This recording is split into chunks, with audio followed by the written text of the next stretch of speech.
Guys, welcome back to the channel.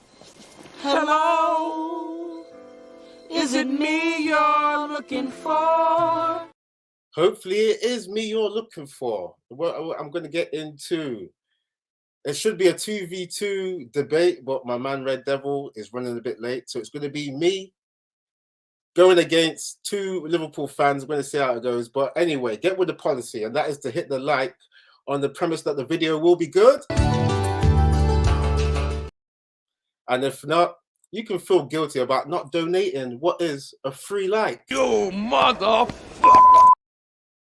I'm going to intro my guests. Got some Liverpool fans coming on. Going to first introduce Michael Talks Football. How you doing, bro? I'm doing well, man. I'm doing well. You can't boo like that, bro. Come on. Well, show some respect. We're the two biggest clubs in England. We're the two biggest clubs in England. But shout out, Eddie, man. Thanks for having me on.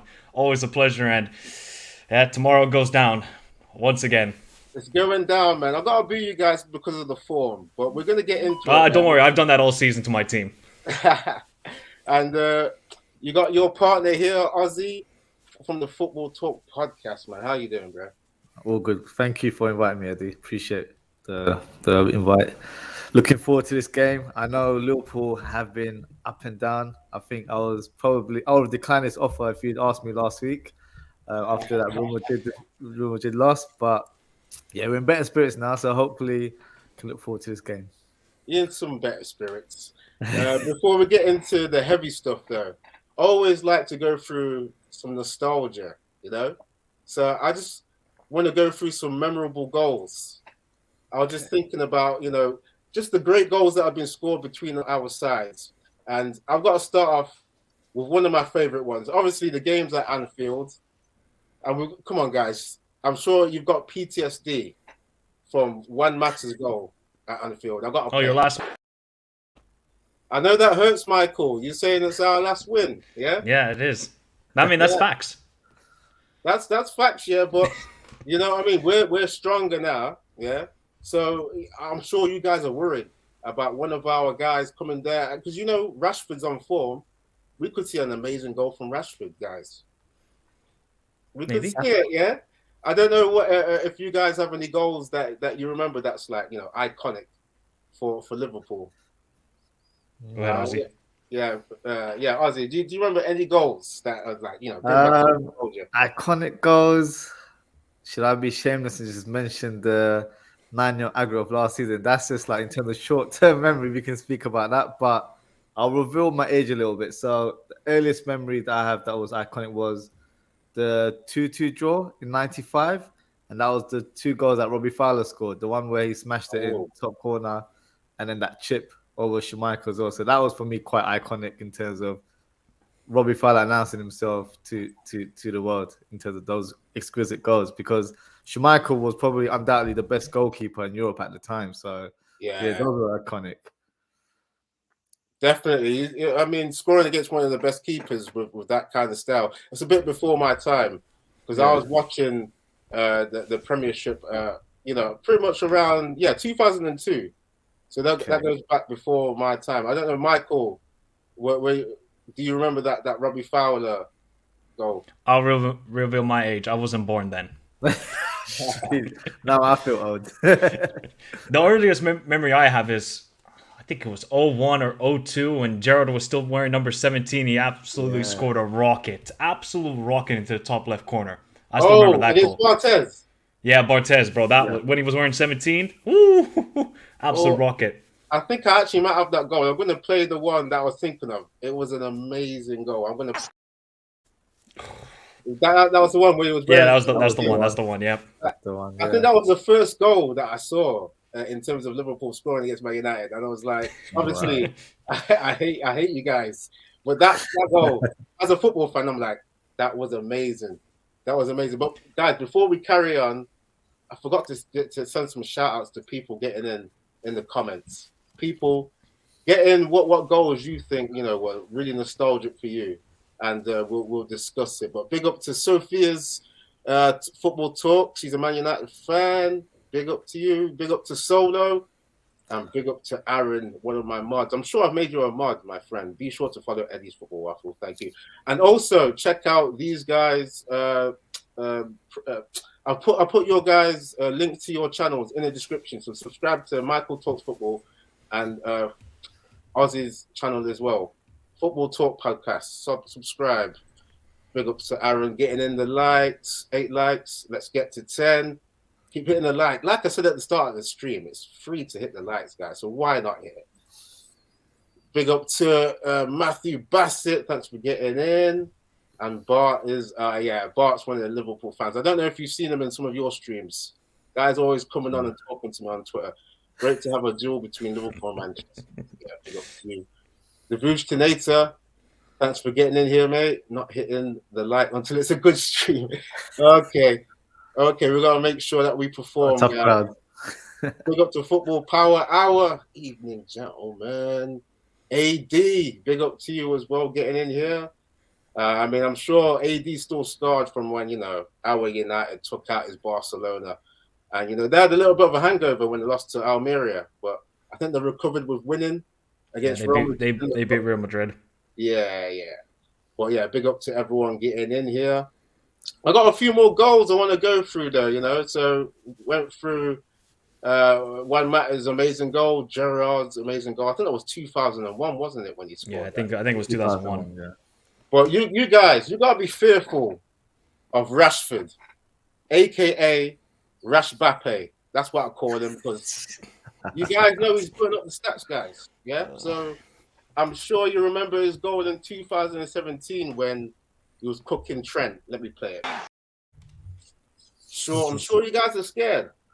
You see the stats he's putting up this season.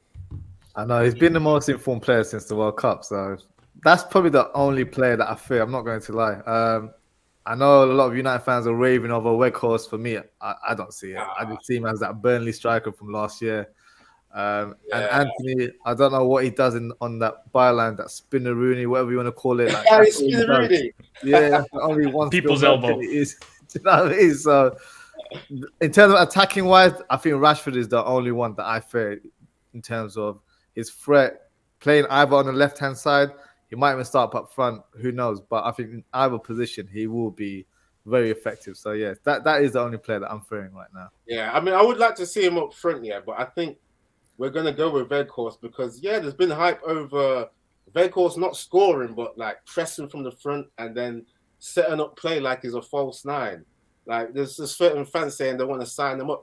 I'm not convinced on Weghorst. I'll be honest. Yeah, I don't think he should be signed. I want to see like someone like Vlahovic come in. I want to see a top striker getting in goals, man. I mean, if you want set up play, that should be coming from our attacking mid, like from the likes of Bruno and that. Yeah. So yeah, I'm not really feeling that, but yeah. In terms of more goals, have you guys got any more that in terms of like Liverpool's goals? Because I was trying to look for Liverpool goals. So you're gonna forget John Honoris's thunderbolt off the crossbar and in? Yeah, that was 2001 as well. Are you gonna forget? Are you gonna forget as well when Dosena chipped? Who was in goal for United that day? God damn it! Was it Edwin van der Sar? I think it was Van der Sar who was in goal. Yeah. When Dosena chipped him, Fabio Aurelio. We've actually scored some quality goals against United. I can't lie. I don't remember that one, but going back to Risa, of course, that was one of the first ones I've seen as well. Let's play it. Creeping up to Mark Schmitzer, allowed to do that. They set up Risa with a shot. Oh, and what a shot! Fabulous second for Liverpool from John Arnorisa. Damn, was the Premier League on ITV? Yeah, I think highlights. It was. Was it highlights? Okay. Yeah. But yeah, I mean, I've had to go back quite far to find goals that were amazing from you guys. That's another 2001 goal, which is the same year as what Gerrard scored his amazing goal as well. It's like I was trying to look for Liverpool goals where like that's amazing. You guys I mean, Eddie, you can bring back Anfield last season when Mane played that delightful pass to Salah. Yeah. They don't all have to be thunderbolts or longer. Yes, it was. The team goal was brilliant. The passing we did, we cut you guys like butter. Yeah, I suppose it was. Yeah, it was a good team goal. But like when I think of like amazing goals, I like the ones that are just like screamers, just like the Rashford one, the Risa one as well, and obviously Juan Matic. Like those are the ones that are like amazing. I was looking for a lot of like Liverpool compilations as well, and you guys had on like your official channel, you had like a deflected goal from Shaqiri, which he scored against Man United. I was like, are you guys serious? We're having deflected goals in your top goals? Like, Heck yeah. nah, come on. You guys are clutching with that kind of stuff, man. I should have brought that goal up, man. Wasn't amazing, man. I mean, who won the game on the day? So that's all that matters. We'll take it. We'll take it, bro. 3-1. That was Mourinho's last game, wasn't it? Yeah. Oh yeah. So you should actually thank us that we won that game because I got Mourinho sacked. I think Mourinho got himself sacked pretty much Yeah, that because too. I'm sure you guys remember when he was in a press conference talking about player heritage, talking about how we didn't have enough players and that he needed centre backs as well. That broke the likes of Bailly, Lindelof. Their confidence got shook, and I think we finished 7th that season. Yeah, but you got Ole and then you beat PSG, so all is good. Yeah, I guess we progressed from there. Bart's actually bringing up a nice goal that actually I've just remembered that goal. I think it was the overhead kick, wasn't it? Yeah. That was the most deadest goal I've ever seen because we were losing 3-0 in that game. Yeah, I think that was the Martial debut as well. Yeah, it was Martial's debut, I think. He cooked up. I think Benteke came off the bench as well that game. He didn't even start, so yeah, that was a consolation. Wasn't nothing more, nothing less. Yeah, man. Wow. I mean, there's a lot of nostalgia, man. I think I got another couple of goals. I just want to go through some comments. Case Slater, big up to you for getting it here. Straight bullet. I think he was maybe talking about Reece. Oh, yeah, that was an amazing goal. Matthew Bassett saying Man United 3-0 Rashford. Oh, okay, going for predictions already. Man, I want to be confident, yeah, because we're on a good run, but so many games. I think it will be a close one. We're going to get into predictions later on, but I think it will be a close game still. In terms of more goals, got to play. One of the goals that obviously, will haunt you guys as well. You guys remember that one, yeah? I can't lie, Eddie. You know what? When growing up, Berbatov was one of my favorite players. Yeah, underrated, amazing player. He was such a silky player, bro. Because he wasn't even quick, but just on the ball, he was so elegant. It was wonderful to watch. So can't lie. Even though he was a United player, I loved always watching Berbatov play. See, that's where you got to be a football fan and just bow down and go, okay, this guy, he's great on the eye. I would say one of you guys, Firmino, that's leaving. He's one of them techie guys as well, where you're like, you just got to admire what he does on the ball. You know what I mean? Doesn't just score, but can assist players as well. So that was kind of Berbatov as well. He wasn't really a known goal scorer, but just his overall link-up play was wonderful. Had the best first touch as well. His first touch was sublime. Just the way he would control the ball. Like he was playing like a number 10, but I think at that time, I felt like a false 9 kind of, because he does drop deep as well. But got some great goals. But all-round play. Definitely one of the underrated players in Premier League, in my opinion. Definitely, for sure, man. I'm confused as to why you guys are getting rid of Firmino, because like you guys need someone that can hold up that ball from the midfield, because your midfield is a bit dead, isn't it? It's like, why would you not have someone that can link to the midfield and serve the wingers? I'm just confused as to why you guys have changed from what was cooking in terms of the 4-3-3 false 9, having Mane and Salah, be wing forwards and cut in. You've gone for that old school number 9, Nunez. And it's like, you guys, we saw Nunez get a red card early on. I remember Ozzy was on the Man United agenda yesterday. And I was saying Nunez could be one of the big problems for why you guys started falling off, because the guy was missing. He was missing big chances and stuff. A red card when you guys needed him, and you guys guys kind of fell away since then. Look, with Firmino, I think it's the time to move on. He's picked up way too many injuries. Even though I love Bobby, but if we're just going to keep on signing these guys like Henderson, Milner, and Firmino, keep giving them contracts, we're never going to move on from them. So we have to eventually do it. And it looks like he wants to move on, so I'm kind of glad. If his heart is not set on Liverpool anymore, then it's time to move on. But man, he was one of my favorite players ever from Liverpool, because just so silky in the ball. I was at the game the Villarreal game where he did that ridiculous turn on Soldado and ended his Soldado, career. yeah. I was like 30 meters away from that turn. The most filthiest move I've ever seen in live in person. But Bobby, he's gonna move on. Hopefully, he can leave us with a good package of goals because if he could score tomorrow, oh, si senor is gonna be loud as heck tomorrow. Woo-hoo-hoo. What are your thoughts on Firmino as well, Azzy? Are you sad to see him go? Do you think he should Yeah, stay? I'm definitely sad to see him leave. I think he has been one of my favorite players under the Klopp era, same as what Michael said as well. So it's a shame that he's leaving, but I think the time is right. I think as a team, as a club, we need to rebuild and we need to rebuild seriously this summer. So Yeah. unfortunately, there's no sentiment when it comes to this situation. We do need to release some players. So for me, obviously, I wouldn't want to say legend. I think that word gets branched out too quickly. But a player that has been very pivotal in our recent success under Klopp. So no, I think you sad guys to could see call him a legend. I mean, the guy helped you win Champions League. You know, he's in one of your big revival seasons that you've had, man. Okay, then Eddie, is Henderson a legend? I think you could do. You know, you could call him that, man. The guy that leads the press. He's been pivotal in you guys winning. For me personally, I would probably say Bobby is a legend, but I feel like that word just gets branded out very quickly nowadays. So I feel like maybe in years to come, when you kind of review what Liverpool have done over the years, then you'll say, do you know what, he was amazing for us, and he has been, to be fair. So no, yes, shame to see him leave. It'd be interesting to see where he goes actually, because I think there's rumors of Saudi a few months ago that he might go there.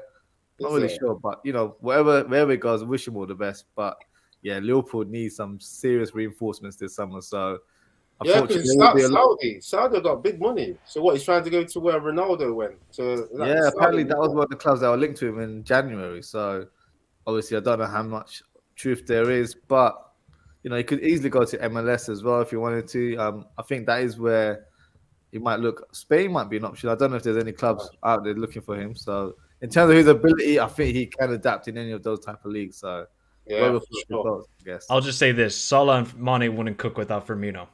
Facts. They wouldn't, 100%. because he would drop deep. They would make those runs into the middle. That's how we score most of our goals. Without Bobby, those two would not get the numbers that they did. Exactly, man. That's why I was saying, like, why didn't you guys like just try and keep with that kind of formula? But we'll get into it a bit more. Just gotta honor some more people getting in comments. Obviously, case letters acknowledging the high IQ of Firmino. I mean, I would love Man United to have that kind of system as well, man. Because like we've literally had to drop in Veghorst into a false nine, and you shake your head, Michael, but you know, come on, bro. He's helped us win the Carabao Cup, man. He's not my favorite player, but got an assist for Rashford to get that goal in the Carabao Cup. He assisted a few goals. Fair play to Weghorst. He's got more trophies than Kane. That's ridiculous, man. Kane has got to fix up and leave that club, man, because they're not serious, man.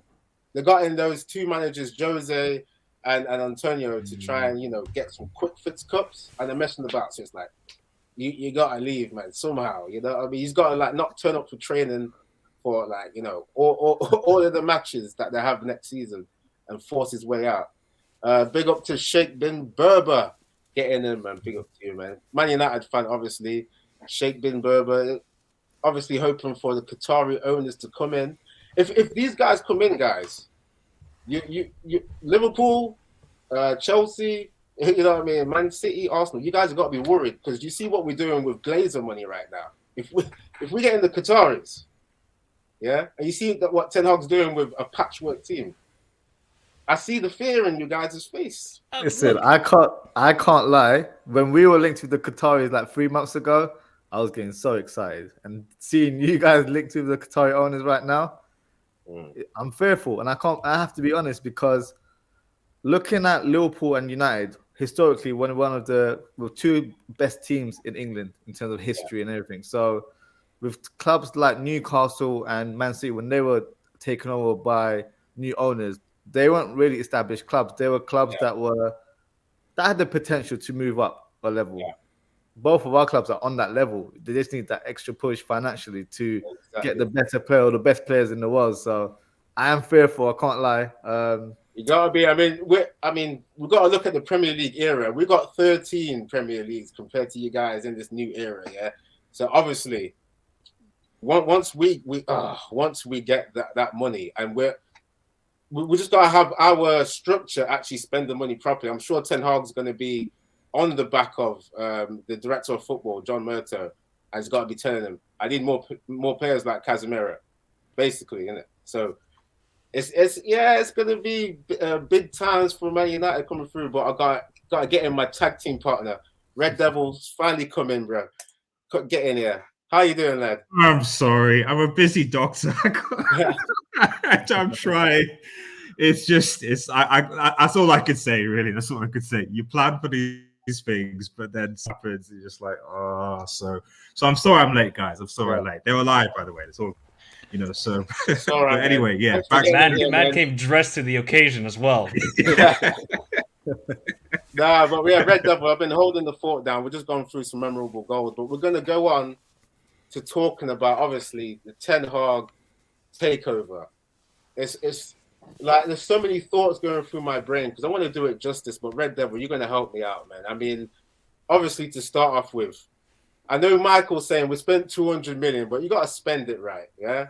That's the thing. And then obviously, well, I didn't say you spend it. I didn't say you spend it badly. Yeah, but you spent 200 million. You're almost saying it like, like we're supposed to be doing what we're doing. That's the implication I got from what you said. I wouldn't say this well, but I would say you would have been in a top 4 battle. Yeah. That's I would agree with that. But in terms of the bonuses that we're doing, we got our Carabao Cup already. We're in the FA Cup quarterfinals, and obviously people are saying maybe we can get the league. I'm not sure about that, but it's like we're overachieving. No, league is league. You don't think about league. Don't think about league. That's not. Not what Arsenal did today. Let's keep that. Oh man, with Arsenal, yeah, they played well to get that win, but it's like I just keep thinking too. They had 6 minutes of stoppage time, and that referee played a whole extra minute. Something's going on. I don't know if there's some brown envelopes that's been sent to the FA, but they got a whole minute on top of that. And I was like, come on, man, come on. I mean, to be fair, like it probably balances out that they had the whole offside wasn't their goal that was ruled out because they got the wrong camera angle. So this is what I say about football. These things always balance themselves out.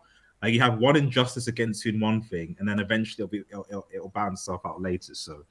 So yeah, it is what it is, isn't it? It is what it is, man. I mean, King's football shows in here. Life is good. He's an Arsenal fan, so obviously he's loving what's going on. They got those 3 wins. They got 3 wins in a row now. When it seemed like it was going to be a mini crisis for them, and obviously I've run my agenda against Arsenal, man, on my channel, man. I've put up memes, all that kind of stuff, but hey, they've got some mentality going. But this is a Man United stream versus Liverpool, so we've got to talk about Ten Hag, man. The way he's come in and disciplined this team. And a big thing for me is adaptability. Because we know that Ten Hag from Ajax, he loves to do possession, fluid formations, have control of the ball. But we've seen him adapt to counter-attack. Sometimes we have high possession against smaller teams, against bigger teams. We have the counter-attack, and we've used the strengths of the players that are there now. Because obviously, there's a lot of counter-attack players that are still there, like Bruno, Rashford, that like to have space in behind and punish the opposition. So Ten Hag, man, like I've already said, overachieving, man. Already got a cup, Carabao Cup, man. And it's like, it's almost like the sky's the limit right now because I've heard talks of quadruple, and it's like I don't want to hear that. Obviously, Liverpool were talking about quadruple, but they're going from quad to quad strain. We don't need that kind of pressure, do we, RDS? I mean, what are your thoughts on the Ten Hag takeover? My thoughts are well, we're not getting into the game yet. I'll talk about Liverpool in a second. So, what I'll say is that that like anyone saying, I think the big issue thing here is that Ten Hag got a lot of criticism from the British press, the British media, because here's again another foreign coach coming in to try and have his say on football, And I don't think he was given the same degree of respect as even Ollie or Potters or other managers were. And obviously when he lost against Brentford, it was like, oh, here's another. They were making comparisons to what's De Boer. the guy, De Boer, exactly. And it was Oh like, yeah. De Boer, and it was like, oh, forget about what he did at Ajax. All those sort of things, getting to see a final. He's De Boer, he's washed, whatever.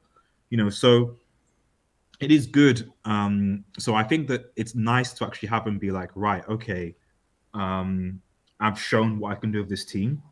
I like the fact that Ten Hag doesn't have any favourites, because I feel like that's been one of the big issues with managers at Manchester United. I don't see a clear favourite for Ten Hag, really, because if there was going to be a favourite, it would have been Rashford.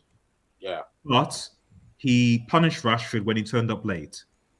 So Yeah, that before the Wolves game. Yeah, so that for me says he doesn't, and even with the way that whole Van der Beek, because people thought when coming Van der Beek was, but clearly Van der Beek, for whatever reason, and I actually give Mr. Ollie this, I don't know it's in training, attitude, whatever, but he doesn't rate him either, and he played Van der Beek.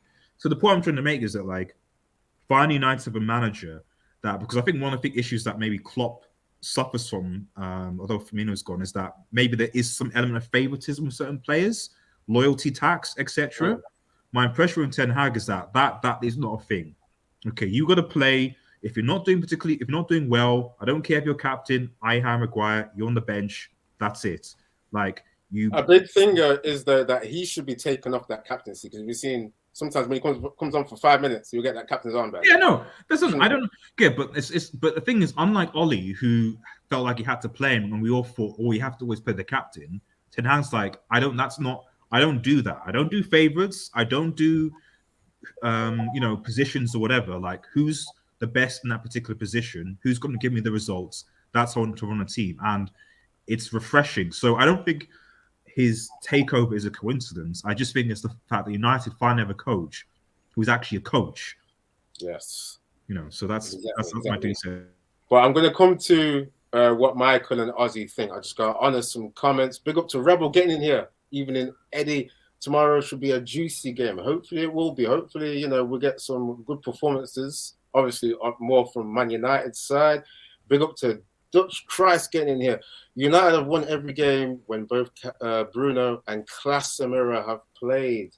Yeah, man. These guys, especially Casemiro, man, they've been putting up consistent performances. I mean, with Bruno, sometimes he's a number 10, but he's had to be put onto the wing, because he's not been performing in that attacking mid. But yeah, man, Ten Hag knows how to adapt with the team. Rebel saying Dutch. Okay, he's talking to Dutch in the comments. Not just 80 million, so many poor bits of business since Woodward took over from Gill. See, this is why, obviously when the Qatari owners come in, man, we've got to see that structure be perfected properly, because you can't betray the manager. Obviously, Ten Hag's working with patchwork team, man.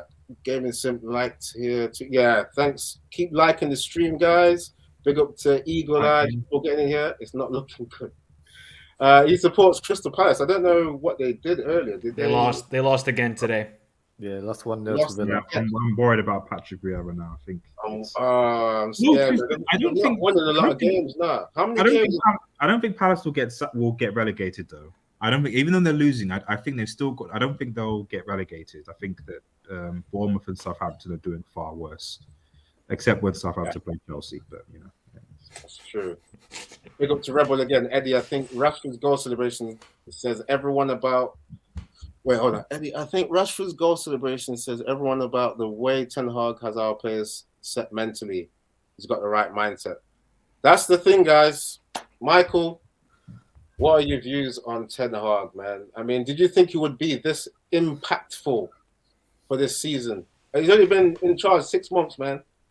Yeah, look, I've always rated Ten Hag. I think he's been always a quality manager. And, when RDS talked about the British press giving him stick for 2 games, it's typical British press. There's a reason why English manager has never won the Premier League. There's a reason.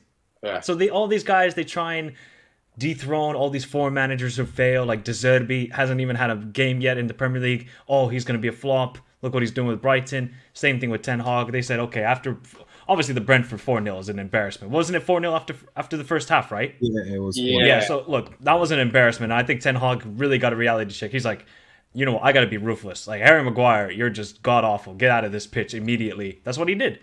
Even though you're the captain, you might be England captain, or I don't know if he's England captain. I don't even care. The guy's not even a footballer to me. You're off the pitch. Yeah, it's Kane. Kane's. Yeah, I think Kane is, excuse me. So I've always rated Ten Hag. I think the way he's handled many situations. Sancho, okay, look, you're not in the greatest mindset. Go take a little time off. It's okay. You know, sometimes in life it happens. Ronaldo, you're not a team player. Get the F out of here. That's what he did. And look at Ronaldo now. He's playing in Saudi Arabia. And then he just, you know, he adapts to each opponent very well. And that's just something maybe he wasn't really doing at Ajax. It was always just plan A and nothing else. Because obviously Ajax have the best squad in Eredivisie, so he can always go with plan A. But this season especially, he has shown that plan A, plan B, plan C. He's got a plan for everything. He tactically knows how to set up the team well. Individual substitutions. Okay, I got to bring on this guy because he brings this element to the game, like Garnacho. We need a bit of pace. Let's bring him in. So, look, I didn't think he was going to do this well. I think over time, I was like, you know what? He will build a very good squad with United. But this quickly, I'm even surprised. I really am. But United have a very good manager on their hands. And, you know, of course, as a Liverpool fan, I'm scared. Like, the guy's a quality manager. And comparing to our manager, he tactically knows how to deal with the players he has at hand. My manager doesn't know what he's doing right now. I'm sorry. He just doesn't know what he's doing. He's trying to go with plan A. He doesn't. I don't think he even knows the letter B. He only knows letter A. That's it. Are you still clocking though? Not really. I'm not gonna. Not really. Not really. No. You're not thinking with more midfielders, you could turn it around there. Like I don't know, bro. I'm kind of sick and tired of the football. I really am. I just see a lot of other managers coming into the Premier League, and the Premier League is evolving into a very, very tactical game, kind of like Serie A back in the day, where you have to just read the game very well. So, like when he had the players at hand with Klopp, cooking. When he doesn't have the players at hand, you got to be able to adapt. That's what Ten Hag is doing, and that's what Klopp isn't doing. So, yeah, big up to Erik Ten Hag. He's a brilliant manager, in my opinion. Even he's for United, I could care less. You know, I rate managers if they do a good job. That's why I rate De Zerbi. That's why I rate Sir Alex Ferguson, who I think is the greatest manager of all time. Yeah, that's what you got to do. Yo, clip that, man. I like a Liverpool fan being honourable and saying that kind of thing. Ozzy, I don't know what you're thinking as well. Are you respectable to what Ten Hag is doing, my friend? No, 100%. I think in terms of the speed of how quickly he's turned things around, that has been a bit of a surprise due to the fact that he's come from a different league. But I think when Ole was sacked, for me, I said in my podcast that Ten Hag is the one I feel like if they get him, then he will make things happen for the club. So he's proven it, but he's done it in such a quick fashion, which has been really good for a United fan. He's always had that pedigree. You know, he was assistant coach with Pep in Bayern Munich as well. So he's been around big clubs in his career. So obviously Ajax as well, big club in Holland. So it's no surprise in terms of how he's adapted to the league. Just like signing a foreign player, even managers take time to adapting to a new league. So in terms of Klopp in, Klopp out, I'm still Klopp in. So I still have faith in Klopp. I do understand Michael's frustration. Tactically, Klopp has been woeful this year, and I've said it out loud as well. I don't know if it's because of the personnel we have that he's kind of limited to how he wants the team to set up. But yeah, it's not looking good. But I would still keep faith in Klopp, and we'll see how things unfold. Like I mentioned earlier on, big rebuild is required at Liverpool before we can kind of start sacking managers. That's not our culture as well as a club. We don't sack managers left, right, and centre. We give them a good period of time, see how they evolve, and then just take it from there. Yeah, I think Klopp should be given like at least another season because like he's been one of the most successful in this Premier League era to be winning Champions League and the league and all of that stuff. Chainsaw getting in here. Yo, bro, I text you on Twitter. You know what I mean? I was trying to get you on for this stream as well. You got some beef with you, Michael. Michael, I'm noting your name down. I don't think there's beef. I was actually looking for Chainsaw after the Madrid game, but it's okay. Well, hopefully Chainsaw. But we're doing a post-match reaction after the game, so it'll be good to see one. You know, so cool. Chainsaw, man. I mean, I thought that this guy might be smoking something, yeah, but he said before that you guys are going to catch Man United. I mean, you're 10 points behind, yeah? And it's like, obviously, I mean, Eddie, wild we football. need to move in silence though, because after certain things that happened today, I think we just need to just be like, right, okay, well, we'll see what happens. We'll see what happens, because I already think Liverpool are favourites going into this game. Before we Oh no! Don't even try and do this, RDS. Don't even try and do this. no, let me. Okay, Yeah, I I'll think keep you're going. being too humble. Being too humble there, RDS. I mean, come on, man. Like I said, 10 points ahead, yeah. Liverpool don't have a midfield. And Chainsaw's thinking they're going to catch us. But let's think about more, right? Bearing in mind that if Liverpool would beat United tomorrow, I think there might be only 3 points from top 4. Yeah, 3 points from 4th. We're 6 points behind Tottenham now with 2 games in hand. Spurs now with 2 games in hand.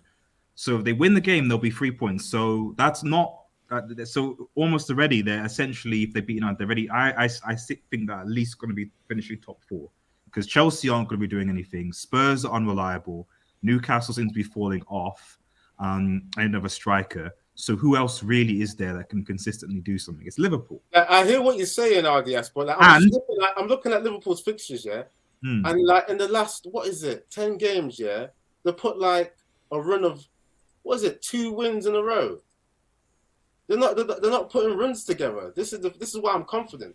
The most they've done is like 2 wins in a row. Eddie. It's simple as this. Chainsaw has something in his drink. We're not getting third. Max, we're getting his 4th. Okay, just get that to your head. Nobody might be a bit of a I have not heard any other Liverpool fans say we're catching Man United except for Chainsaw. He might be the only one on this earth. Yeah, I've never heard that. So, to be honest with you. Liverpool winning tomorrow, though, that is definitely reality, though. That's definitely. Oh, look at this guy, RDS. You're trying to get away from the pressure. No. RDS, you are tomorrow. You are favorites. There is no doubt about it. Manchester United. I have heard. Okay, now it's time to be shameless a little bit. I have heard from United fans, because I'm usually a fair guy, and I've bigged up your club, and I've bigged up your manager. I have heard from United fans, we have the best center back pairing. We have the most informed attacker, which, fair enough, he is one of the most informed attackers in the world. We got the best midfielder in Casemiro. Fair enough, he is. I hear all of this. And then you guys bash Liverpool all weekend, which is fair enough, because I have done that as well. So in this case, United should be winning this game tomorrow. No doubt about it. This is 70-30 for United. You have seen at Anfield, of course, when it goes to United and Liverpool, we usually play up to the opponents. But we have seen Leeds get a result. We have seen Real Madrid come and knock us down our pedestal 5-2. So why can't you get a result at Anfield? I think the thing is, is that we're playing 1 game every 3 days. That's the thing. Oh, okay. So when wait.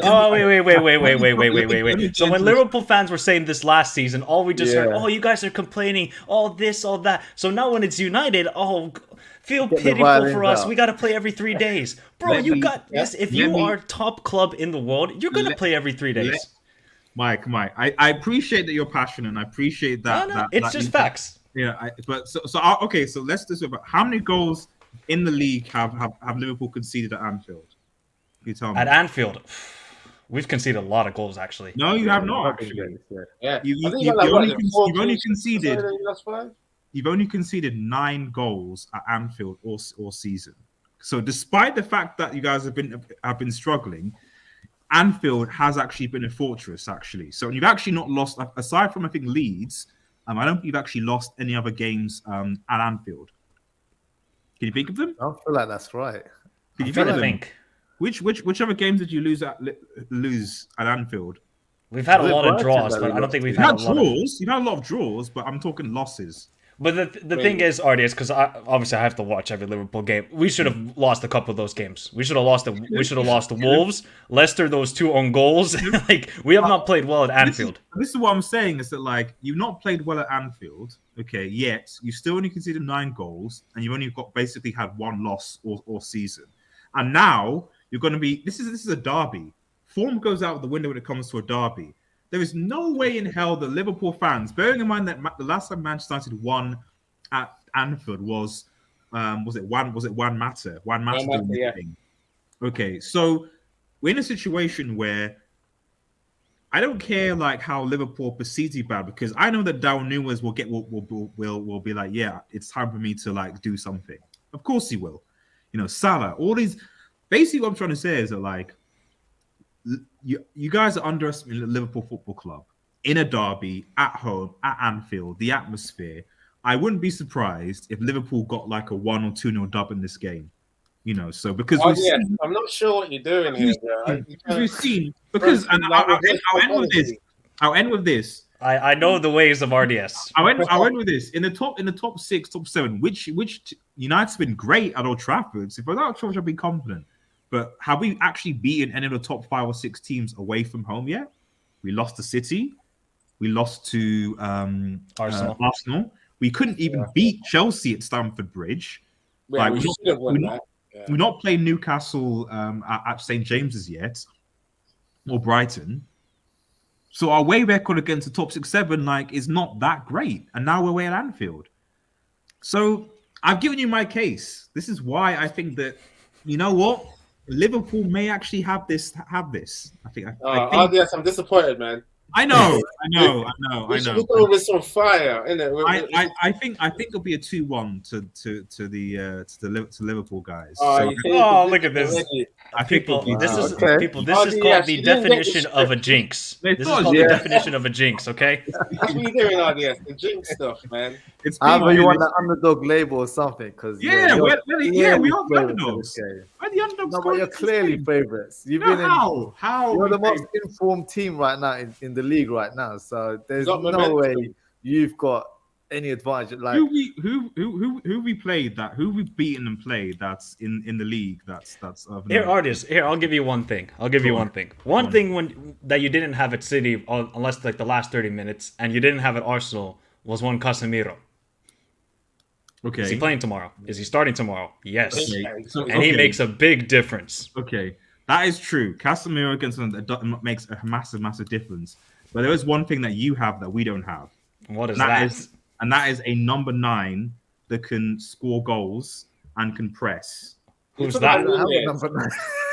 We don't even have a number 9. Yeah. Well, Nunes is essentially Nunes plays left wing for us.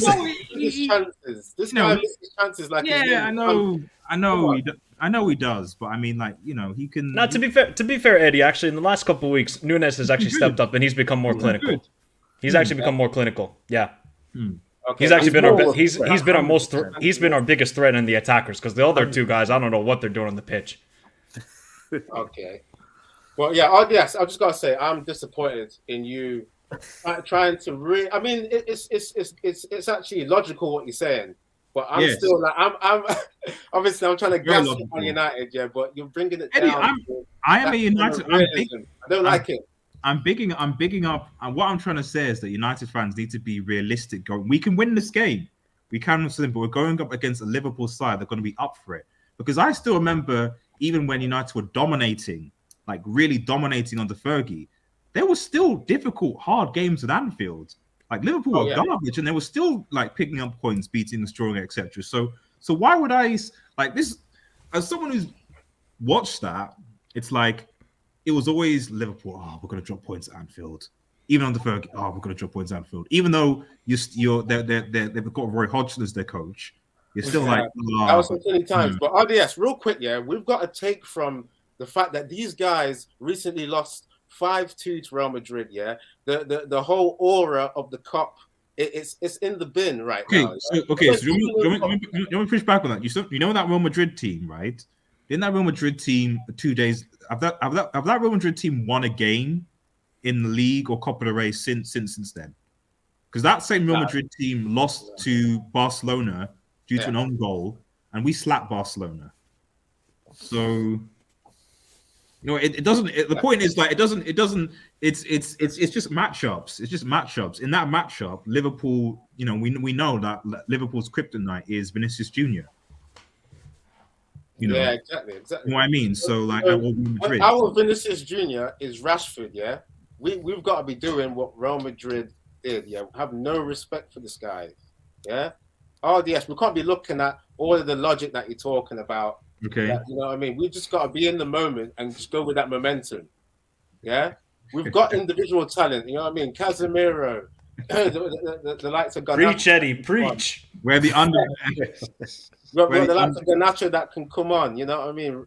Rash Bappe, I'm bigging him up, man. This guy's got the stats, I just played a goal earlier Remember when he was twisting up Trent Alexander-Arnold in 2017 at Old Trafford? What? That Okay, okay. goal. I will say this. I will say this. What I will say. I will say this. I'll say is the most important thing is that Liverpool fans don't. It's imperative that Rashford doesn't do this at Anfield. Okay, Oh, he will. I've already conceded he will. if he does focus at Anfield, then that's a problem. Then that's a problem. So I'll give you guys that in terms of don't let Rashford do this at Anfield. You know, I've said that to a lot of fans when he seems to be doing it all the time. Although he didn't do it at Stamford Bridge for some reason. But Right. Just real quickly, I just gotta go to some of the comments. Chainsaw's already getting his prediction in. My prediction was down to Nunez, who missed that game due to a red card. Oh, okay. Chainsaw saying now Nunez is there, he will silence the United hype. Nah, I'm not believing in that. Chainsaw also saying Konate will pocket Rashford. I think that's one of your best defenders, but yeah, he is our best defender. He is. Yeah. if you got the likes of Gomez in there, I don't think you Oh, guys are jeez. going to be doing that well. Don't even bring up that guy's Yeah, name. please, let's not talk about him. he's a good twerk merchant, man. He's a good twerk. Exactly. Well, let's try and move on quick though. We got to talk about the Liverpool side of things as well, man. Quad to quad strain. Ozzy, there's so many questions, man. I mean, you were on the Man United agenda yesterday, and it was like the Liverpool Inquisition on that stream, man. You were getting so many questions, man. I wanted to come up with some new ones, but I think I'm going to be going over the old ones. I mean, I don't understand that you guys didn't kick on after the 9-0 that you got against Bournemouth, you know? I don't understand why you guys didn't keep going from that kind of that kind of confidence, yeah? And it's like I said earlier as well, why are you guys not going back to that 4-3-3 where you have the false nine and cook with them two wing forwards, man? And obviously, was Klopp really that kind of what do you call it? That kind of naive to not get in those midfielders that you need for that kind of high press football? Like what? Why are you guys straining your quad? I wouldn't say Klopp was naive not to get in any new midfielders. I think that comes down to the ownership. I don't think they were willing to give him the funds to invest into the squad. Now, at the minute, it seems like we're trying to put all our eggs in one basket for Bellingham. Me personally, I don't see Bellingham coming to the club. We've got to sign at least 3 to 4 midfielders to rebuild alone in the summer. So having Bellingham is obviously nice. He's a luxury player, but I don't see him being the answer to our problems right now. So you think Bellingham will even consider you guys? Because I don't think you guys will get top 4, you know? Can you really attract this guy? His favourite player is Gerrard, so obviously that helps. I Yeah. think his parents support Liverpool as well, so that's what I've heard. So, you know, there are little factors here and there, but I'm not going to say it with chest and say, yeah, he's coming to Liverpool. But I think with Liverpool, the aging midfield is obviously the talking point. Last signing was Thiago. That's about 4 or 5 years ago. We haven't recruited since then. Our midfield is not known to be the midfield for creativity. It's supposed to be the engine room of our team. So having players where they're in their late 20s and early 30s, you know, we've got Milner playing right back and he's 37 years old, which is ridiculous. Wow. So, you know, our squad needs a lot of surgery. I know I've probably hear that from a lot of Liverpool fans, you know, get the violins out in regards to that. Injuries as well has played a big part. We've had injuries to almost every player in the squad. So this is probably the first time where we've actually had a squad where I think there's only 2 players that aren't available. So that's Thiago and Gomez. Gomez probably less spoken, the better. But with Thiago, he will be a miss. But he's a player where I'm one of his biggest fans, but he's a player we heavily rely on as well, which is not how it should be. He's an injury-prone player. Great. Yeah, I was going to bring up the injuries real quick. I don't know if everyone can still see that. Yeah. What is it? Thiago's got he's got a hip flexor strain. See, this is one of them injuries where it's like it's linked to what I would say is it's linked to his age, because we saw Cristiano Ronaldo was getting a lot of hip flexor injuries too near the end of like his Man United tenure. So it's like you guys have got these old midfielders that can't deal with your high energy press. You know, it's not looking good, Ozzy. I'll be honest. This year, we've kind of adapted our tactics. We don't really play with that high press anymore, and that's been one of the reasons why we haven't been playing that heavy metal football that everyone likes to label us. We've not been doing that Gurgen press as everyone likes to call it. We've been, I don't know, it's very difficult to say what kind of tactics. I think every Liverpool fan, or a lot of Liverpool fans that I've spoken to, says that our number 2, Pep Linders, has had an influence in the team where we've played a different tactics. We're trying to deploy more of a technical style. We're trying to build up from the back to the front. But look, that Artemelo thing, that needs to be erased because he's a hologram. I don't even know, like, that's not a player we signed. He's never going to put on a Liverpool shirt. So yeah, I didn't even know who this player was when I was looking. Like central. That's a myth. That's not a player. He's just like another Ben Davies in that regard. So, but no, Liverpool for me, we've picked up form recently. Like you mentioned earlier on, we haven't had consecutive wins. We've just about notched up 2 recent wins. I wouldn't say we're in like a lot of confidence. That's why I'm probably not coming here with a lot of chest to say we're beating you guys this weekend. But at the same time, I feel like these sort of games, especially against United, as a Liverpool fan, it's the one I look out for when the season fixtures come out.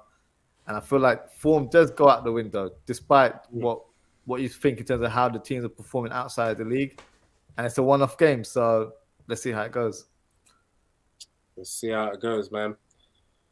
I mean, in terms of moving forward, I just want to look at the previous fixture as well, because we beat you guys 2-1 at Old Trafford, and that was like, you know what I mean? That made me really confident. Obviously, before that, during pre-season, come on, man, you guys got to remember that. Are we really doing this? Let's not talk about pre-season. Come on, Michael. You know, pre-season helps you build confidence for the real games.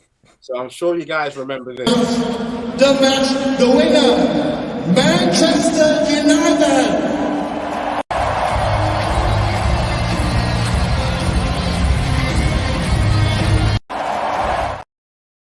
I'm surprised you guys did the parade for that. That was like monumental, wasn't it? It was monumental. It set us up, yeah, for this season where we've now taken your Carabao Cup, which leads me to my next clip.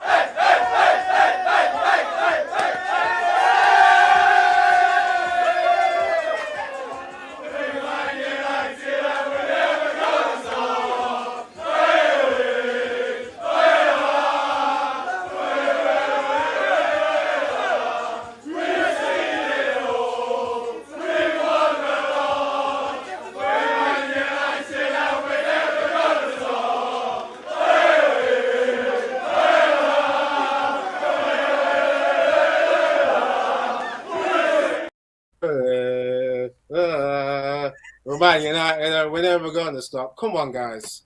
You see, you can't discount pre-season, yeah? Are you going to tell me that the Bangkok Cup is not linked to us actually getting this Carabao, yeah? We got that first cup and it put in the winning mentality, yeah? And you've seen us come through, even though we've had one game every 3 days, like you guys are saying, pull out the violins, whatever, all that. We've managed to handle the pressure and keep going, yeah? So there's no wonder. So there was pressure. So there was pressure in the Bangkok Cup. Is that what you're trying to tell me? I'm not for that one. Exactly. I caught you there. That's what bred confidence for us to go into, the real season and win real cups. I'm sure you guys had the parade for Carabao and FA Cup, wasn't it? So, but not for no Bangkok Cup. We won previous preseason because we don't do no parades for that. Even for the community show, we didn't do no parade. That's not a big trophy for us. So. Oh yeah, you can't do it for a community show, man. That is, I don't regard that as a. I remember when Jose was saying he won the treble and he counted the community shield with the Capital One Cup and Europa League. Yeah, that's kind of shameless, man. I didn't. They called it the poor man's treble, didn't they? So I was like, nah, man, I'm not feeling that. But moving on, we've got to keep the show going, man. We've got to talk about tactics, yeah? What? Because I've not been watching Liverpool as much, but I know you guys have gone for, you still have the 4-3-3, and then you have like the main number 9 up there, and then you have is Gakpo playing on the left or down the middle? Yeah, so Gakpo is playing down the middle. So you're thinking you have Nunez on the left, is it? That's what he's been doing the last couple of weeks. Yeah. Right, and then Salah on the right. So you think you guys will go for that Yep. against us? Yep. Same thing. So okay. So you think you guys are going to high press at home like you try and do a lot of the time with other teams? It's going to be same old, same old. Try and high press, not going to work out. We're going to get destroyed in the midfield. We're going to try and attack down the wings. We're going to put in crosses from Trent. I hope we start Shimicast over Robertson because Robbo recently hasn't been the greatest, and I thought Shimicast actually played well against Wolves. And that's what we're going to do. We're not going to get any joy down the middle, and we haven't all season. That's the biggest problem for us. Usually, we had a somewhat decent balance where some of our attacks came down the middle because of Bobby and our midfield actually doing well with the pressing, but this season, it's non-existent. It's like the Saharan desert there. Down the wings, that's where we get our joy, and we're going to have to continue to do the same thing tomorrow because, otherwise, I don't see any tactics from Klopp. I got to be honest there. I think he just says... It seems like Klopp is quite stubborn. Like, I remember when he is. Like You ask any Dortmund fan, you ask any Mainz fan, you ask any Liverpool fan, he's doing the same thing over and over and over again. And we've just been... Look, teams know how we play. And we just don't have that same sort of energy throughout the team to continue playing like that. And my biggest problem is Klopp has not adapted to the players and clearly saying, oh, we cannot have a defensive high line. I saw a crazy stat. All of the goals conceded for Liverpool in the Premier League have been inside our own box. Really? I couldn't believe when I saw that stat. All of them. And most of them are in and around the 6-yard box. So clearly, we're not engaged when the attacks come our side, especially our right side. Our right side has been diabolical. Look, everybody gets onto Trent and everything like it. Obviously, when Henderson doesn't have the legs and able to help him out defensively, we're getting cut out, man. So, yeah, we don't have any tactics. We simply don't this season. I don't see anything. And that's why I'm like, Klopp, if you're not going to change, and if you can't adapt to the players, try something. Why? For me, it's so frustrating. We could easily play a 5-in-the-back formation. We could easily do it. We could have Salah and Nunes up top. This is what I was going to say, Michael. Is that remember a few seasons ago where you had like loads of injuries to your defenders? You had the likes, what was it? Nat Phillips was playing at the back, and Nat Phillips and Reece Williams. Yeah, you still played attacking formations and everything. And it's like, I don't think 5 at the back is in Klopp's vocabulary. You know. No, it isn't. No. It's all in his head is 4-3-3, high press, that's it. Jordan Henderson, try and run around, do your thing. The only game where he's actually somewhat adapted was against City, where he actually had a defensive block, don't allow any chances to Haaland, stopped the service from De Bruyne, and we won the game 1-0. That was Joe Gomez's only good game this season. Now, do I see him doing that tomorrow? No. I just don't see it because I think what he's looking at is if we can stop Rashford, we can win this game. I think that's what Klopp is thinking with this match. So who is going to play in the right center mid? If it's Jordan Henderson, I'm checked out, bro. I cannot stand the guy anymore. I really can't.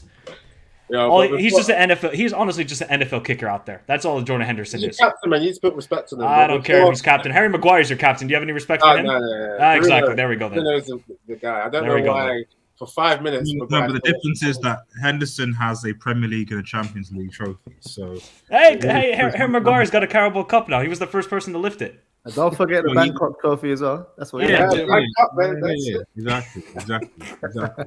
Well, big up the people still in the comments and trying to still get you guys involved. 28 likes. That's a big one. Thanks for that. Vator Games TV. Thanks for getting in here. This is quality. United are back with a question mark. Can Liverpool show pride tomorrow? You guys need to, especially if you're going to get top 4. Dutch Christ, Salah to score 1 goal. I would say he's been having a bad season, but I think, what is it? Has he got like 20 goal involvements, something like that still this season? 20 goal and assists, yeah. Still putting up numbers. Matthew Bassett, who's a Man United fan, saying, can Klopp rebuild the squad? Yeah, Ozzy, you were saying, you still give him another season, isn't it? I would give him another season. I think he deserves a chance. Yeah, I think he has enough in the credit to give it one more go and see how it goes in the summer. Hopefully there's some finance involved. I'm not sure what the situation is. If we do, because obviously FSG are looking for investors in the club. So it comes down to that, to be honest with you. But yeah, we'll see. We'll see how it goes. We'll see, man. Vator Games also saying Klopp showed respect to City with a lower back line. He would do the same versus United. Did he do that at home versus City? Yep. Yeah. That's how we won the game 1-0.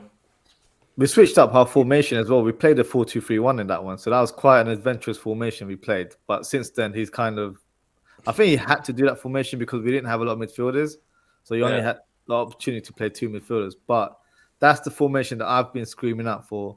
Klopp doesn't really play five at the back, so I'm not surprised about that. But he has played 4-2-3-1 in his sort of managerial career. He's done it at Dortmund as well. So I was expecting Liverpool to adapt their tactics. It just hasn't happened. I think he's gone to that rigid 4-3-3 without actually having the right players in the system to play that formation anymore. In this game, I actually think Jota might start. He has started in the last 2-3 games, playing more of a central role. But the thing with Jota, he hasn't scored. I think there's a stat. He hasn't scored since last 11 months. 11 months. So I remember when he started for you guys, when he debuted. What was it, like, 8 games in a row? He scored something ridiculous. He was scoring. He was banging them in. So I think the injuries have definitely, obviously, halted his progress within the club. But I can see Nunes. I've actually predicted Nunes not starting the game. I think Nunes might come on as an impact sub, which might be a surprise. Obviously, I might be wrong here, but I feel like he might start with Gakpo on the left, with Jota in the middle and Salah on the right, and utilize Nunes later on in the game, maybe due to having tired legs. Because whenever Nunes has come off from the bench, he's been very impactful. And I think his pace might play a part. So at this stage, I think it's very hard for Liverpool to, I think, press within. We're not that team anymore that really goes guns blazing in the first half. You mentioned earlier on, Michael, in terms of the goals that we conceded in the 6-yard box. That's actually come in the first half as well. They've all been in like the opening 10, 15 minutes, which is ridiculous. And they're all, not all of them, but a majority of them were like individual errors as well. So the way we're set up, it's just like, I feel like we're going to play a cautious game and hoping for maybe further down in the game, play on the counter-attack and get that odd goal. So you're going to do the counter-attack at home. I mean, I just think we're not that team anymore. You have to do at home, guys. You know, I mean, what you're saying brings me back to this last fixture, because obviously, you remember when we beat you guys 2-1 at home, right?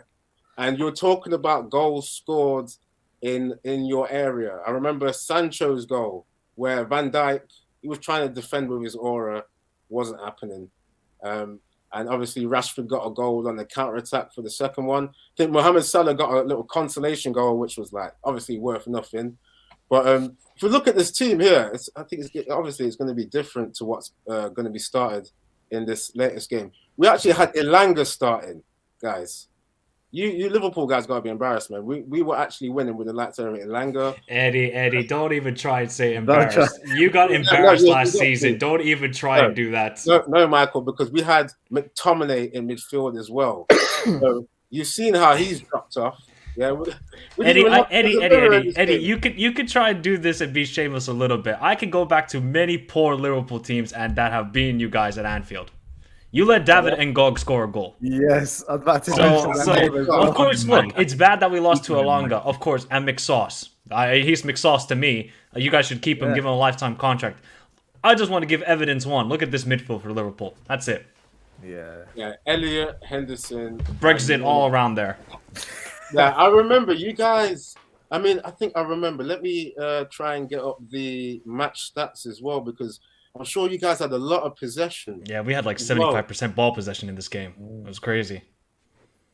Yeah, I've got the slide there. I don't know why it's not coming up. There it is. 70% possession, yeah.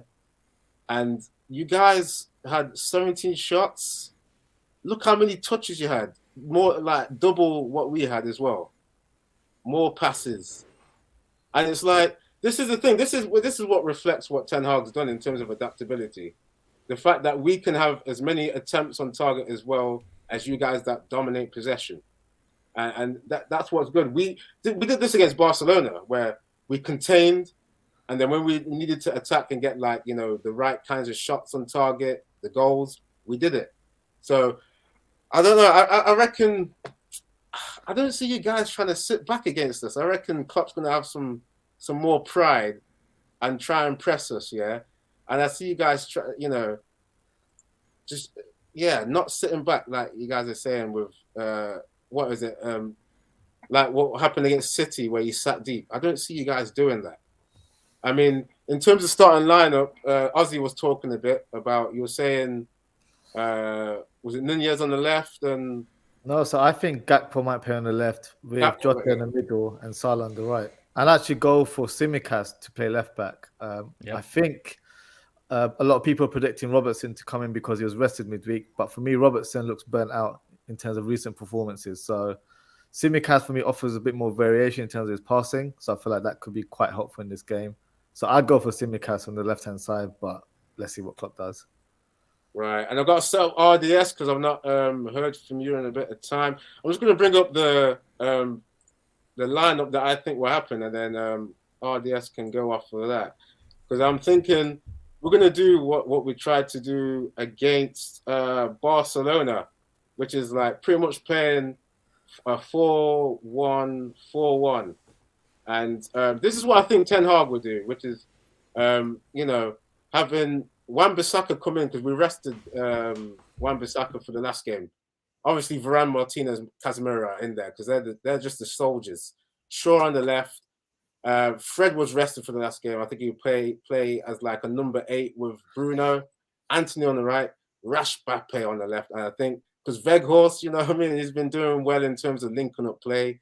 He'll play up top as well. But RDS, what do you think will happen in terms of Man United's team? Sorry, I'm just setting up. Yeah, I think this is the lineup he will go. I don't see Sancho starting. The Casemiro, Fred, Bruno midfield is I think what Ten Hag seems to prefer, and with Garnacho as an impact sub. I suspect Wan-Bissaka and Shaw will come in from a defense point of view, especially being away from home. Shaw, going up against Salah, and Wan-Bissaka against who will be playing on that side? Would it be Nunez? Would it either Nunez or Gakpo? Nunez or Gakpo. So I mean, it better not be Gakpo. Wan-Bissaka will just. One thing I'll be confident about is that Wan-Bissaka will pocket Gakpo. I can be very confident that Wan-Bissaka will pocket Gakpo. Nunez is a different matter, So I assume Klopp will play Nunez instead of Gakpo because it's not even worth even starting Gakpo on that side if you're going up against Wan-Bissaka. Yeah, I think this is the team that he will go with. Again, you've seen that we don't really have the depth on the bench again, aside from Garnacho, maybe Sabitzer coming on. I think that is still a big issue with Manchester United in this season. Sancho, obviously, I guess, can come on as well and do his thing. Maybe he might be able to move, but yeah, it's going to be difficult. And I think that you'd expect Liverpool to have a bit of the possession, maybe come to counter-attack. But we'll see what happens, we might be able to get a draw. That's what I'll say. We might be able to get a draw. But I still feel... You're being too humble, bro. No, it's not humble. It's being real. It's being real. Where at Anfield and I can't remember the last time United beat Liverpool at Anfield. Let's keep it a stack. So records are meant to be broken. One might have got that. No, there are, but not today. Not tomorrow, unfortunately. Not tomorrow. Michael, you gotta love him cooking the jinx up. You gotta love it. I know. Well, yeah, Michael, did you say your changes that you think are going to happen to the team? Pretty much. Like Joe Gomez is not getting anywhere near the starting 11 because he's injured as well. Thank God. At least we got Konate, man. The guy is an absolute beast, in my opinion. I love Konate. I think he'll be a very good center back for us for many years. The only problem is our midfield is dreadful. When we're relying on 18-year-old Busetic to do something for us, that's when you're in dire straits in the midfield. We're really dire. Look, Fabinho had actually his best game of the season against Wolves. I don't trust that guy anymore. We got to check the passport. He's not 29. Generally, he's not 29. So, Fabinho, okay, can he have another good game? Possibly. I don't trust him. And then who's going to play right center mid? Of course, it's going to be Henderson because it's a big game. But I will not have that guy anywhere near the starting 11. Henderson, come on, man. No, Eddie, trust me, man. When you're watching Henderson, it's like paint drying. It's terrible. This guy doesn't know the concept of 1-2s. He doesn't. All he knows is how to hoof ball. That's it. He's an NFL kicker. The no-look cross to the back post, man. You're a funny guy, Eddie. You're a funny guy. Look, Henderson, he's going to come into this game because of experience and leadership. That's the only reason why. It's not because of footballing. It's not. For me, I would honestly not play that midfield. I mean, I would play a 4-2-3-1 and have Carvalho in the 10. That would be me. But I know he's not going to do that. So that's the only problem. So it's going to be either Henderson or Milner as the third midfielder alongside Fabinho and Bostic. And then I would also have Shimik as a left back, but I think he's going to play Robbo because of experience. And he's very good defensively, but going forward, Robbo has not been that good this year. I like Bostic, man. I think he's one of the guys that could come through and be one of your guys that really because he's got good technique, good passing. He's very good on the ball. I like this guy. So maybe he steps up, man. Just got to honor some of the comments. Aaron, 130 likes. Thank you for keeping tabs on that. Dutch Cry saying Virgil van Dijk more like Virgin fan Shaq. Even the Liverpool fans complain about him now. I mean, yeah. Michael, I mean, look, he's not been good this season, but, still Van Dijk was quality for many, many years and was the best defender. That's all I'm going to say. Yeah. Veto Game saying Jordan Henderson's leadership will be needed tomorrow. This is what I'm saying, Michael. You're not listening, man. The guy leads your press. He tries to have initiative in playing those balls into the box, Eddie, it's like me trying to say, I wish McTominay starts. It goes both ways. Hey. We beat you with McTominay in the 2-1 at Old Trafford. So okay, did McTominay start last season?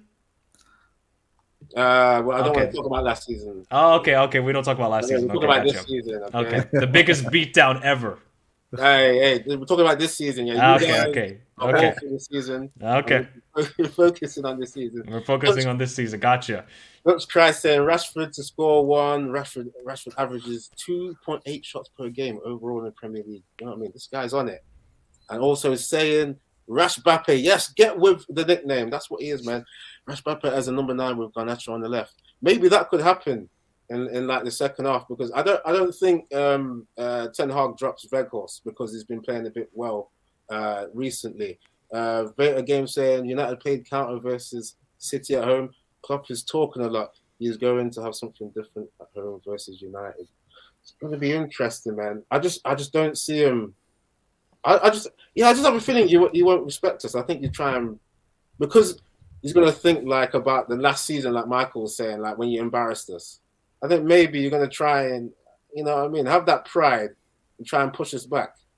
But obviously we got Rash Bappe to come in from behind, so you got to worry about our counter attack. But we've got to move on and wrap up the stream soon. Let's get to our predictions. Everyone in the chat, get in your predictions.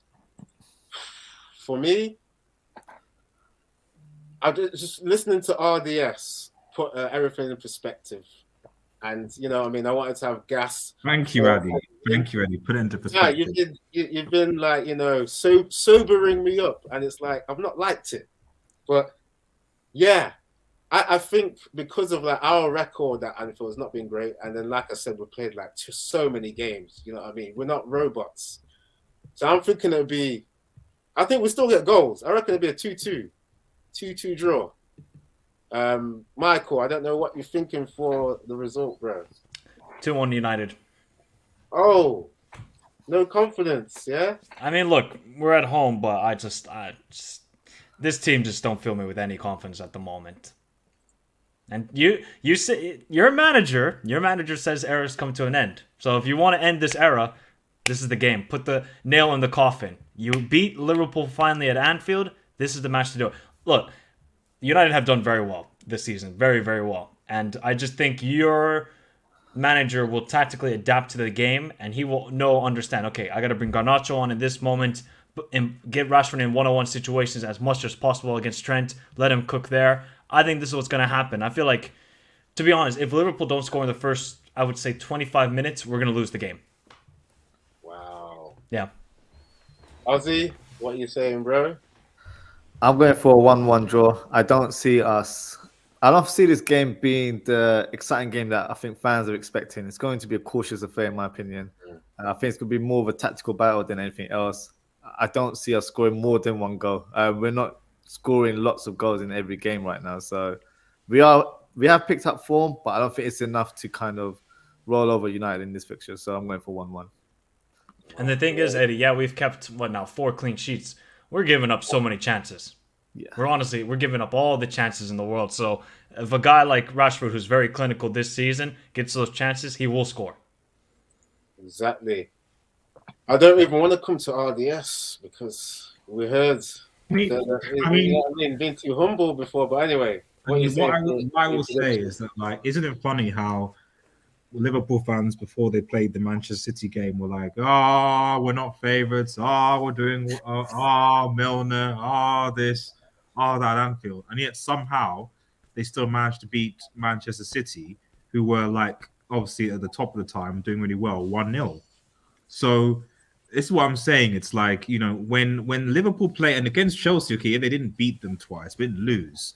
So when you look at Liverpool's performance against, aside from the Emirates, which is a difficult game, any stretch of the imagination, they turn up.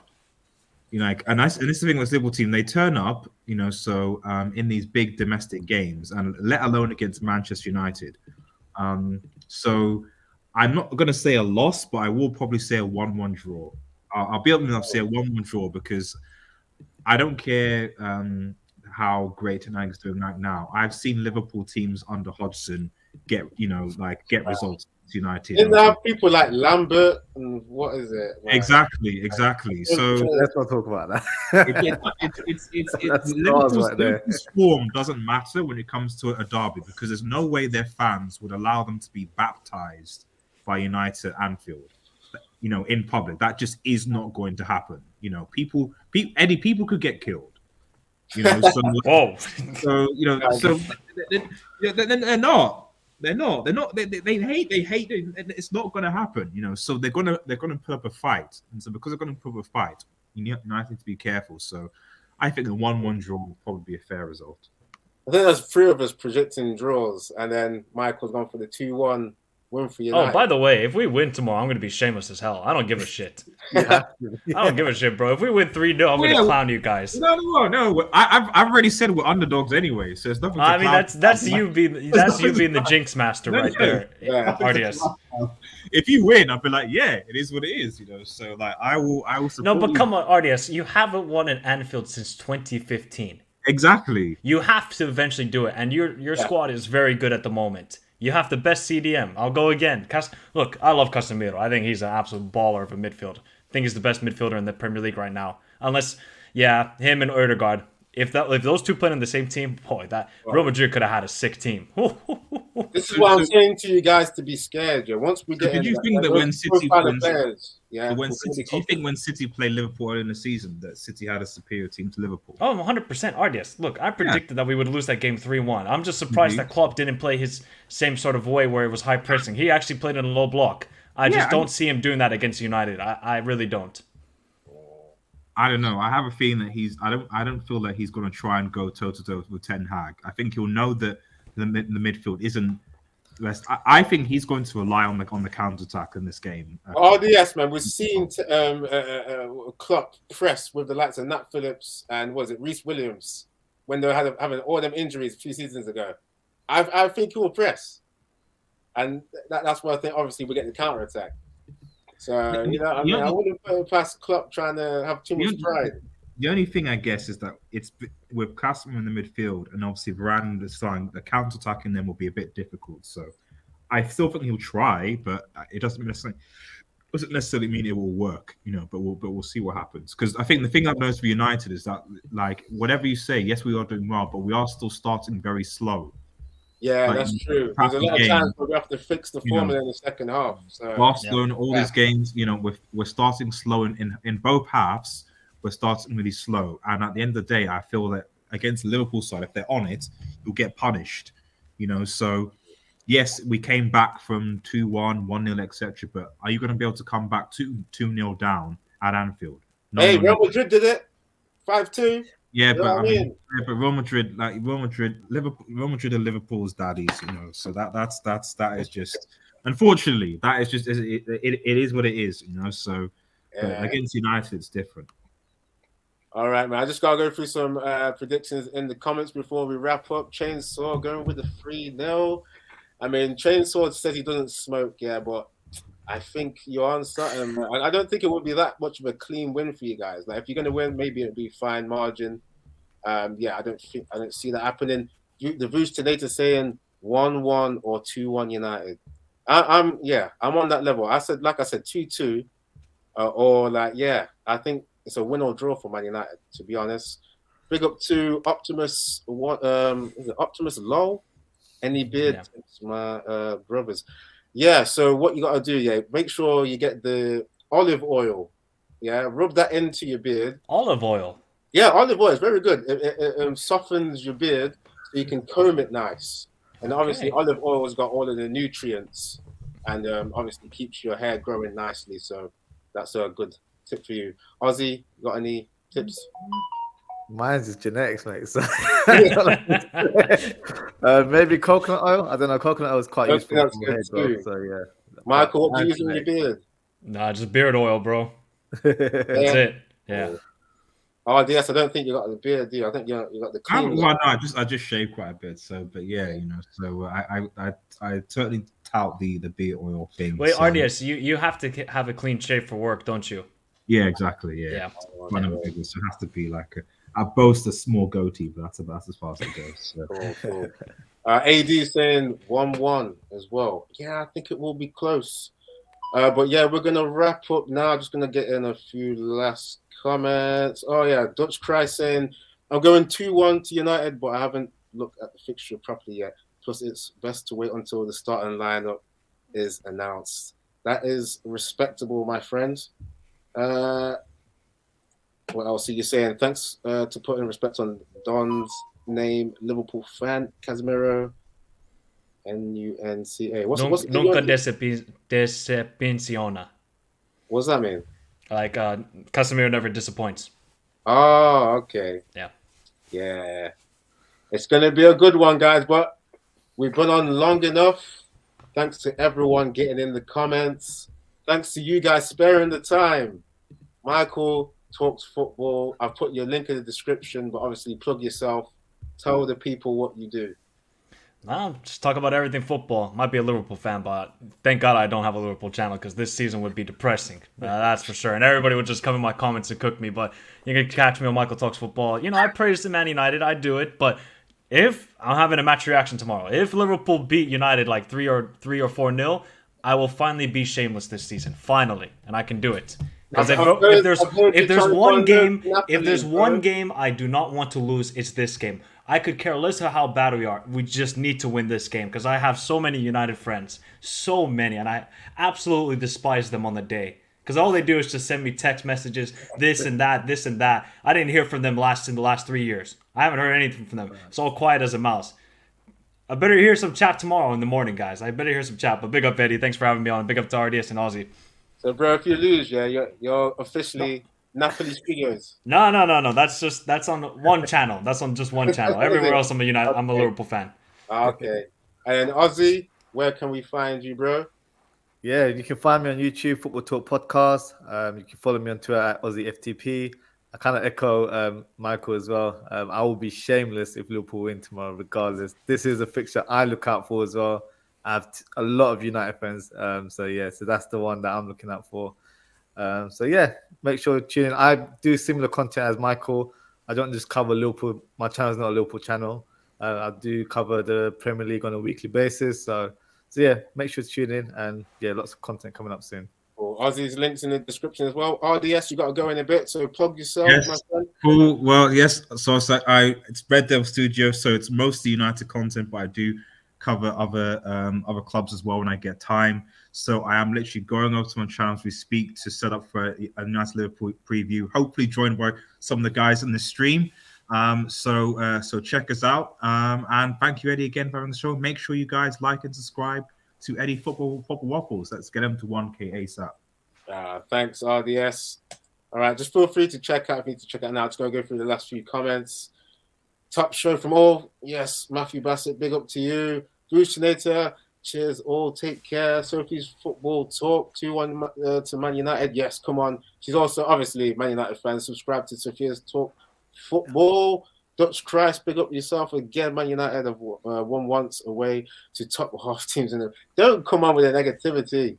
Come Come on, man. We're going to end this nicely. It's not negativity, it's facts. It's facts, but I still find it negative. You know, Eddie Godlike on Pigo's stream. Yeah, I was on the watch along for Flying Pig, so big up to you for supporting me there. But anyway, I've borrowed enough of my friends' times here. Eddie, one last thing, Eddie. I better see you in the comments tomorrow if Liverpool win. If United win, I'm going to see you regardless. But if Liverpool win, I better see you in the comments. Hey, if you want to bring me on for your reaction as well, yeah, can do that. Come on. All right, fair enough. Fair enough. Yeah, if it's 4-0, if it's 4-0 United, that might be no stream. Cancel the show. Cancel. Win, lose or draw, I'll be on. I'll be online. I'll be communicating with you guys, man. You know what I mean? Cool. I want to have the integrity, not just be like, oh, when we win, and then I'm just because I've had to do 4-1 Napoli. I've had to do Leeds United win at Anfield. I've had to do last week the Liverpool Real Madrid. It's been tough this season. Wow, It's been easy. All right, man. Thanks, guys, for sparing your time. Everyone in the comments, big up to you, and we're out. Yeah, guys. All right, peace.